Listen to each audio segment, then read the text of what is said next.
नमस्कार दोस्तों, राधे राधे दोस्तों। आज मैं आपको कार्तिक पूर्णिमा के अगले दिन पड़वा के दिन चिड़ा चिड़ी की कहानी की कथा सुनाऊंगी। कहते हैं कि चिड़ा चिड़ी की कहानी सुनने से जिन व्यक्ति के पास अपना घर नहीं है, जिनके पास भगवान ने अपनी गृह नहीं दी है, तो अपना मकान बनने का सपना सच होता है। तो कार्तिक पूर्णिमा के दिन पड़वा के दिन चिड़ा चिड़ी की कहानी सुनिए, घर में कथा करें और साथ में खिचड़ी का दान करें।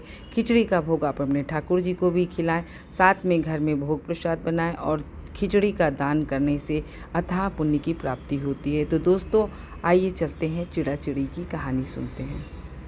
दोस्तों, यह पूजा कार्तिक पूर्णिमा के अगले दिन अर्थात कार्तिक पूर्णिमा के नेक्स्ट डे पड़वा के दिन कहते हैं कि इस दिन की पूजा कथा का विशेष महत्व है। इस पूजा को करने से आपकी सारी मनोकामना पूर्ण होती है, खासकर जिनका अपना घर नहीं है। तो दोस्तों आइए इस वीडियो को हम पूर्ण करें। दोस्तों, आज के वीडियो में कार्तिक पूर्णिमा के अगले दिन पड़वा के दिन चिड़ा चिड़ी की कथा सुनने का विशेष महत्व है। कथा सुनने से पहले आप पूजा की कुछ तैयारी इस तरह कर लें।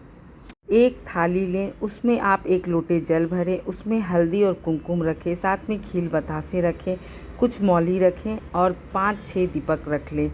इस तरह आप पूजा की तैयारी कर लें। अपने घर के मंदिर के सामने या घर में जहाँ भी आप चिड़ा चिड़ी की कथा करना चाहते हैं, तो उस स्थान को साफ़ सुथरा करके धो पोंछ के तैयार कर लें। साथ ही सूखे आटे से आप सूखे आटे से घर का शेप बनाएं। जैसे स्क्वायर शेप में सूखा आटा होता है ना, उस तरह चकोर शेप में, स्क्वायर शेप में आप बनाएं। वह घर में आप 4 कमरे बनाएं, 4 से 5 कमरे भी बना सकते हैं।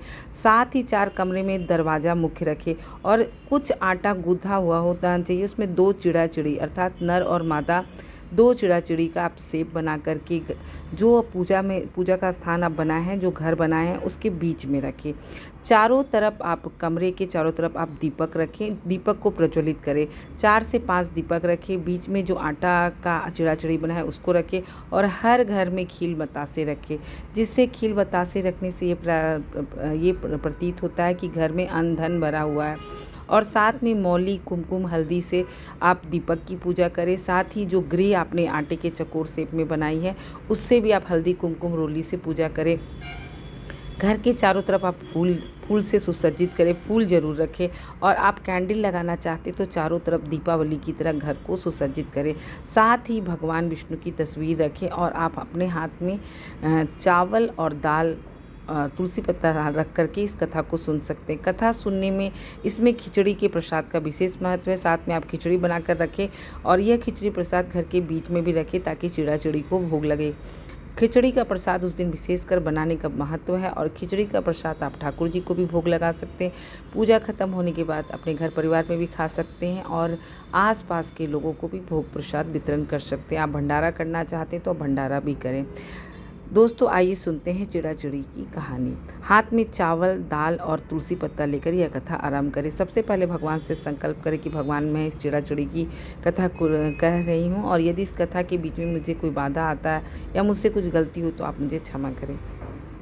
सबसे पहले जहाँ आपने आटा का घर बनाया है, जिसमें कमरे और दीपक लगाए, उस स्थान को प्रणाम करें और कथा आरंभ करें। कथा में कहते हैं कि बहुत साल पहले की बात है, 4 चिड़ियाँ हुआ करती थी। चारों पक्की सहेलियाँ थी। चारों कार्तिक स्नान करती थी। एक दिन उसने पड़वा के दिन कहा कि चलो हम लोग कथा सुनते हैं और साथ में खिचड़ी प्रसाद बनाते हैं। जब पड़वा का दिन आया तो चारों इकट्ठे मिलकर एक साथ खिचड़ी पकाई।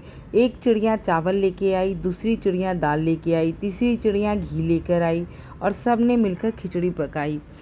तो पहली चिड़िया ने कहा कि चलो हम लोग पहले नहा कर आते हैं, फिर खिचड़ी प्रसाद खाएंगे। फिर वो लोग कार्तिक स्नान के लिए चली गई। फिर थोड़ी देर के बाद एक चिड़िया आई, उसे बहुत ज़ोरों से भूख लगी थी। बाकी चिड़िया सभी अभी तक नहीं आई थी। उसे इतनी तेज़ भूख लगी थी कि उस खिचड़ी की भाप को उसने खा ली। दूसरी चिड़िया आई, वह खिचड़ी की पानी को पी ली। तीसरी चिड़िया आई जिसने खिचड़ी को खा लिया। चौथी चिड़िया आई तो उसने खिचड़ी के खुरचन को खा लिया। इस तरह चारों चिड़िया खाकर मर गई। अगला जन्म उनका एक राजा के घर में हुआ। पहली चिड़िया जो भाप खाई थी वह राजकुमारी बनी एक राजा के घर में। दूसरी चिड़िया आई जिसने पानी पिया था, वह कुम्हार की बेटी बनी। तीसरी चिड़िया जिसने खिचड़ी खाई थी, वह ब्राह्मण की बेटी बनी। चौथी चिड़िया जिसने खुरचन खाई थी, वो एक हथनी बनी। कुम्हार की लड़की राजा के घर में दासी बनी। ब्राह्मण की लड़की राजकुमारी की सहेली बनी। हथनी भी राजा के घर ही पैदा ली, यानी चारों सहेलियां एक जगह इकट्ठी हो गई। राजकुमारी को पिछले जन्म की सारी बातें याद थी। जब राजकुमारी बड़ी हुई, विवाह के योग्य हुई, तो राजा ने उस कन्या का विवाह संपन्न किया। विवाह के बाद विदाई का समारोह हो रहा था। तब राजकुमारी ने अपने पिताजी को कहा कि पिताजी, मेरी विदाई में आप मेरी सहेली और मेरी दासियों को मेरे साथ भेज दीजिए। राजा ने हाँ कर दी। उसके बाद विदाई हो रहा था तो राजकुमारी रूठ गई और उसने जाने से मना कर दिया। तब राजा ने पूछा, अब क्या हुआ, तुम्हें और क्या चाहिए? उसने कहा, मेरी हथनी भी मुझे चाहिए। राजा इस बात को मान गए। उसने अपने नौकरों को आदेश दिया कि जाओ हथनी को पेश करो। नौकर राज दरबार में हथनी को लाने के लिए गए। जब हथनी के पास गए तब वह हथनी वहाँ से उठी भी नहीं। सभी ने बहुत उसे उठाने हिलाने के प्रयास किया, पर वह नहीं उठे। नौकर हार कर राजा के पास आए। तब राजकुमारी को यह पता चला कि हथनी नहीं आ रही, तो राजकुमारी हथनी को मनाने के लिए गई।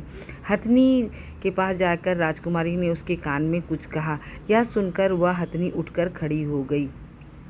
राजकुमारी ने हथनी के कान में उसके पूर्व जन्म की कहानी बताई थी। कहानी सुनते हथनी को पुरानी बातें याद आ गई और वो उठकर खड़ी हो गई। ऐसा देखकर राजा बहुत हैरान और परेशान हो गए। उसने तलवार निकाली और राजकुमारी से पूछा, तुम कौन हो, जल्दी बताओ, क्योंकि तुम मेरी बेटी नहीं हो, तुम बहुरूपिया हो। ऐसा कैसे हो सकता है कि तुम मनुष्य होकर के जानवरों की भाषा बोलती हो? तब राजकुमारी ने कहा, पिताजी, मैं आपकी ही पुत्री हूँ। पिछले जन्म में हम चिड़िया थे और हम चारों पक्की सहेलियाँ थी। उसने कहा था कि हम चारों ने कार्तिक स्नान किया था और पड़वा के दिन खिचड़ी बनाई थी। फिर सारी बातें राजकुमारी ने राजा को बताई। राजा ने कहा, कार्तिक मास के अगले दिन, पड़वा के दिन खिचड़ी के दान, खिचड़ी की पूजा का इतना महत्व है, तो हम भी कार्तिक स्नान करेंगे और पड़वा के दिन खिचड़ी का दान पुण्य करेंगे। साथ ही खिचड़ी प्रसाद का भोग खाएंगे भी, खिलाएंगे। इस तरह राजा ने पूरे नगर में घोषणा करा दी कि सभी लोग कार्तिक स्नान करें और कार्तिक पूर्णिमा के अगले दिन पड़वा की कहानी सुने, साथ ही चिड़ा चिड़ी की कहानी सुने, खिचड़ी का दान पुण्य करें। इस कथा को सुनने से जिनका भी अपना घर का सपना है वो ज़रूर पूरा होता है। चिड़ा चिड़ी की कहानी सुनने से जिनके पास अपना घर नहीं है, उन्हें भगवान जल्दी ही शीघ्र घर प्राप्ति का आशीर्वाद देते हैं। तो कार्तिक मास के बाद चिड़ा चिड़ी की कहानी सुने, साथ में खिचड़ी का दान करें। दोस्तों, इस तरह की कथा और कहानियाँ मैं आपके साथ आस्था पर्व चैनल में लाती रहूँगी। यदि आप सभी को मेरी वीडियो अच्छी लगी तो मेरे चैनल को लाइक करें, सब्सक्राइब करें और साथ ही मेरे कमेंट बॉक्स में जय श्री राम अवश्य लिखिए।